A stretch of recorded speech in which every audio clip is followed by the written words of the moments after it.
Para houve tempo que a conheci que tem diferentes problemas para o otorgamento de terreno aqui na Aruba.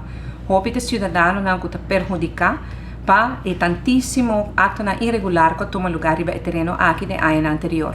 Ayer nós aguardo informar publicamente do Ministério Público que não a mira que tem prova, pois para falta de prova não está sigue com a investigação penal riba irregularidade, pois agora que o Ministério Público a terminar a parte penal e não há a prova para seguir, é investigação interna por continuar. E acaba de basta tempo a iniciar várias investigações. Tem investigação riba otorgamento de terreno comercial, tem investigação riba otorgamento de terreno de huur para agricultura e tem investigação andando para o que trata de casa de Cerro Colorado.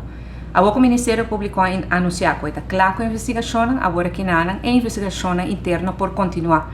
Mas talvez verão tem prova que está tem coisa penal strafrechtelijk a tomar lugar, pero coisa irregular a tomar lugar sim, e nós mensagens aqui que passa exatamente.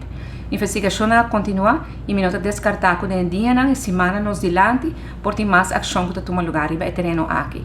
Ojalá que a investigação agora sim, porque da claro hope lihe, nós vamos ser o capítulo de Turcos que vai malo dentro do departamento de DEP para assim a DEP por funcionar back maneira o ministério funcionar.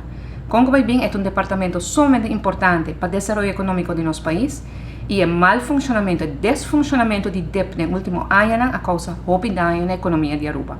Pois agora que nada, manemi tabisa, o aspecto penal até trai lomba, pero a investigação interna está continua e ojalá que pronto nós podemos resolver tudo isso aqui e vai back na normalidade.